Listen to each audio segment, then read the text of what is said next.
The wind is sharp and alive. A distant thunder of applause rises from a packed stadium, the air heavy with expectation. The track glows under floodlights, rubber burning, muscles ready. A lone figure crouches in the blocks, breath steady, heart racing. That woman is young Ines Geipel, 400-meter sprinter from the gray. Secretive world of the German Democratic Republic GDR. As the gun cracks, she explodes forward, every sinew coiled, every fiber alive, and in that instant, for a split second, she becomes speed incarnate, unstoppable, defiant, electrifying. The crowd roars, the stadium erupts. Her dreams, her country's ambitions, her adolescence, shaped by rigidity and discipline, all converge in those blazing strides. But behind that blistering speed, behind those medals and cheers, lies a hidden truth, a story of coercion, betrayal, and awakening. A story of a young woman whose body became a weapon in a ruthless state-sponsored program. A story of survival, courage, and redemption. This is Ines Geipel's journey. From hopeful girl from Dresden to record-breaking sprinter, from silent victim to outspoken advocate. Through triumph and pain, lies and truth, loss and fight, this is the life of a woman who refused to be just a cog in a machine. In this narrative, we will traverse her early years, the allure and harshness of GDR athletic glory, the breakneck ascent on the track, the hidden cost of those victories, then the shattering blow that ended her career, and finally, the rebirth, an author, a fighter for justice. A voice for thousands whose pain remained hidden for too long. We will feel her footsteps on the cinder track, smell the sweat and pills in the dormitory, hear the whispers of trainers and doctors promising greatness, taste the bitterness of betrayal when the glory turned to poison. We will sit with her decades later. She opens files and reads the cold words written by those who manipulated her life. And we will rise with her, as she demands truth, recognition, dignity, not just for herself, but for all those robbed of their health, their youth, their innocence. This is the tale of speed and tragedy, of innocence betrayed but resilience reclaimed, of medals earned, but at the cost of soul and body, of a woman who found strength to speak out, to fight, to turn sorrow into purpose. This is not just a biography. It is a testament to the hidden price of glory, to the courage of speaking truth, and to the power of redemption. And now, we begin. She was born in 1960 in a city of spires and narrow streets, Dresden. In the GDR, from early on, the weight of expectations settled over her childhood, a state that promised greatness, where children were watched, talents searched, dreams measured against the clock. When her parents sent her in 1974 to a boarding school in Thuringia, a specialist school meant to prepare a future, Russian language teachers, they could not have known that the rails laid for discipline and language would soon be diverted to the racetrack. She was 14. The system took note. At 17, she was pulled into a children's and youth Spartakiad, a nationwide talent hunt. She performed, they saw lightning in her legs. Soon she was selected to join the youth sports school Werner John in Jena, and from there, the elite world of the SC Motor Jena Athletics Club. Her days changed texture. Morning runs before dawn, evening track drills under floodlights, weekends of long jump practice, speed and power and technique. She was swift, hungry, determined. She spoke little. The track demanded discipline. The regime demanded silence. Her mind often drifted at night. The soft pillows, the quiet darkness. Sometimes she wondered what it felt like to be an ordinary teenage girl, free from constant observation. The thought felt alien. Behind closed doors, coaches and doctors visited like shadows. They handed her little silver pills, supplements they called them. She trusted them. After all, these were the same people who told her, this is what it takes to be the best. But the allure of success was intoxicating. She felt her body surge, legs stronger, speed sharper, recovery faster. In the dormitory, the pills glimmered in silver foil. She swallowed them without question. She believed in the fairy tale of medals, of glory, of national pride. And so did hundreds of others, children barely past puberty, trained into machines. By the early 1980s, she had become part of the national athletic squad. She ran sprints, long jump, but gradually sprinting, the pure, explosive 100-200 caught fire in her veins.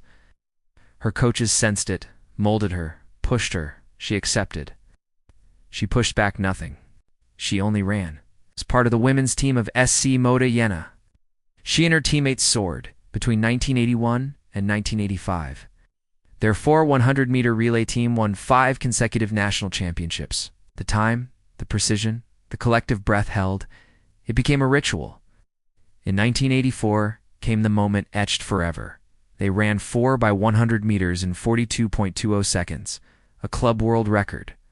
The stadium erupted. Teammates hugged, arms trembling. Announcers shouted their names. The flag of the GDR fluttered high. For a moment, nothing else existed but the roar, the cheers, the golden blaze of triumph. She felt weightless, infinite. She was, in that moment, the fastest version of herself, powerful, perfect, proud. Yet even as the crowds celebrated behind the scenes, the reality was darker. Those vitamins she trusted were a potent anabolic steroid, or ultra-anabol administered in doses designed not for health but for dominance. The state had decreed it. From 1974 onwards, doping was no side effect. It was central to the plan of athletic supremacy. Thousands of young athletes, some barely in their teens, were drawn into this vast chemical experiment. They were told it was for their benefit, for the country's glory. Ow! They were not told of the cost. Ines herself later looked back and recognized the signs. Her voice deepened, body changed in ways she could not explain. Subtle shifts in strength, sensitivity, normalcy, blamed hard training at first. She believed in the narrative, but with time, she felt the unease. The pills piled up, the pills never stopped. Every scratch, every bruise, every ache, masked, medicated, hidden under the guise of performance maintenance. In 1984, things were at their peak. She went to Mexico as part of a pre-Olympic training tour for the 1984 Olympics that the GDR would have attended. For her, this trip was intoxicating. Warm air, foreign faces, different languages, a taste of liberation she had never known. There, she met a Mexican athlete. She fell in love, young hearts daring to hope. They dreamed together of a new life, away from the gray strictness of the GDR. The idea bloomed softly in her mind. Maybe after the games they could run not just for medals, but for freedom. She returned home full of that hope, that she was watched. Someone close to her reported her love, her longing, her plan to escape, and the Stasi, always vigilant, closed in. At the same time, she began suffering persistent stomach pain. They said she needed an operation, a routine fix. She should trust them. She was young. Though already worn thin by years of pressure, pills, training, she agreed. What she did not know, could not know, was that the operation was not about healing. It was a purge, a removal, a silencing. Beneath the sanitized words of appendix, the surgeon, under instructions from the state, cut through her abdominal muscles. Deep, heavy cuts, not only through flesh, but through her dreams, her ability to run, her escape route. The surgery destroyed her capacity to sprint. The state had found a way to end her, surgically, irrevocably. In 1985, her athletic career was over. She was 25, still young, but broken. The cheers, the lights, the fast track gone. In their place, pain, confusion, betrayal. She tried to understand. She pushed. She asked questions. The trainers, the doctors, the officials, they offered evasive smiles, silences, shifting looks. "We are obviously doing what's best for you," someone said once. A lie she believed. For years, she was silenced, like so many others. The world moved on. The Berlin Wall held. The GDR persisted. She was a name on a team sheet, a footnote of success. But the cost lingered, in her body, in her memory, in the shadows of those silver pills. As the 1980s waned, tides changed, the walls cracked. In 1989, with courage sharpened by years of pain and betrayal, she crawled through the dark, crossing from east to west via Hungary. Left behind the system, the pills, the lies. She fled, hungry for truth, for life, for freedom. Soon after reunification, she studied sociology and philosophy in Darmstadt, seeking to understand not only the physical, but the psychological damage inflicted not just on her, but on thousands. She asked herself, what does it mean to be cheated of your youth, your body, your identity? She confronted the past. She decided to speak. She became a writer, an academic, a voice for victims. She dedicated herself to unearthing documents, reading through Stasi files, medical records, doping logs. She immersed herself in research, in memory, in truth. With fellow authors, she helped build an archive of repressed literature of the GDR, giving voice not just to athletes, but to artists, writers, thinkers whose creativity had been suppressed. She poured their stories into essays, novels, poetry, a mosaic of pain and resistance. But perhaps her most important role became championing those whose hearts had been wrecked by the state doping machine. As chairperson of the organization Doping Up for Hilferindo, she campaigned relentlessly. She herself had asked in 2005 that the National Athletics Federation strike her name from the record books, refusing to claim glory built on chemical lies. After initial resistance, her demand was accepted. Her name was replaced by an asterisk. That asterisk was more than a symbol. It was a statement. Medals without integrity mean nothing. She spoke up at trials. In 2000, she stood among former athletes in the landmark trial against top GDR sports officials. She demanded justice, recognition, truth. She heard stories of pain, heart defects, damaged organs, miscarriage loss. She heard mothers blame their children's deformities on drugs that coursed through their mothers' bodies decades earlier.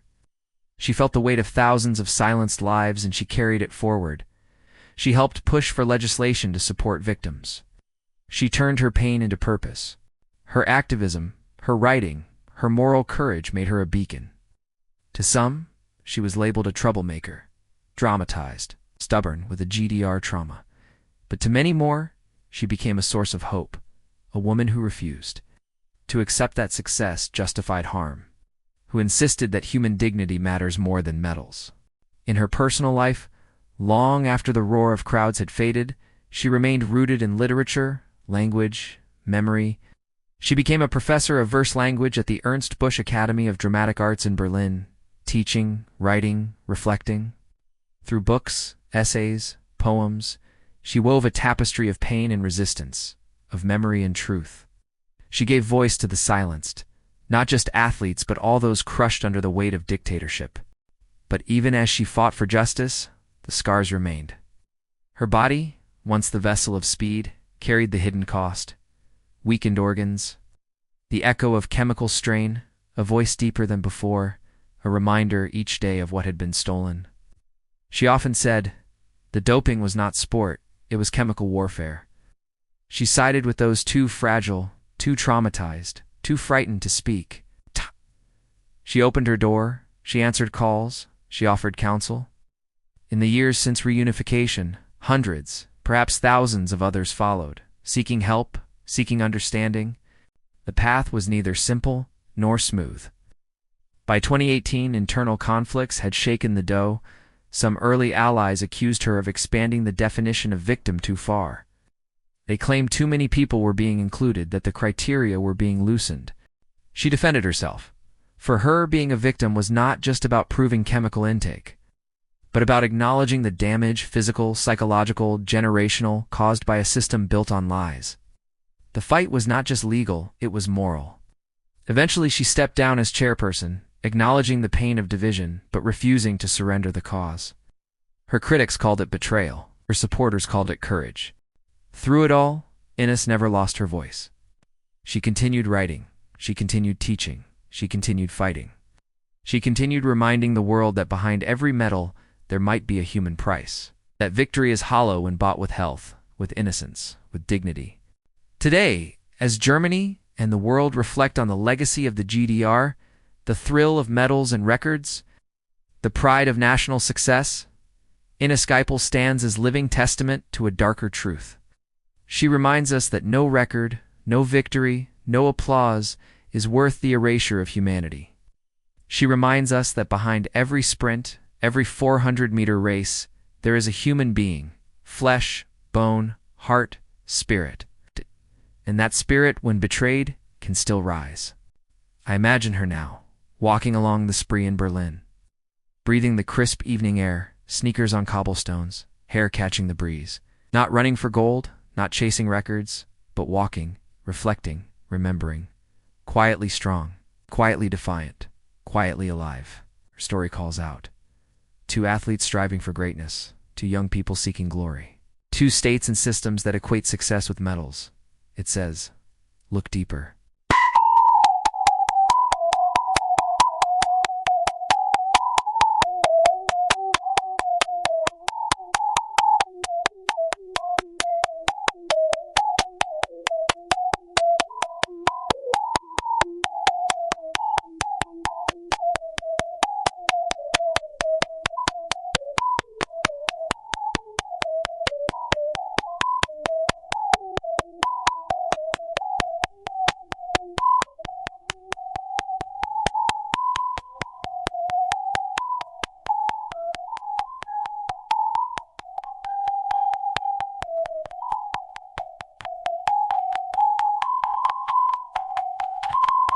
True to self, plus respect the human behind the performance. Because in the end, the only true victory is dignity. And if you, watching this now, feel moved, unsettled, inspired, then remember our lives, our choices, our values. They matter more than any medal. Dare to speak truth. Dare to stand for what is right. Dare to run your own race on your own terms. Thank you for listening. If you felt this story touched you, if you believe in justice, in dignity, in the human spirit, please like this video, share it with others, and subscribe to Behind the Medal. By doing so, you help honor not just the winners on the podium, but the voices behind the medals.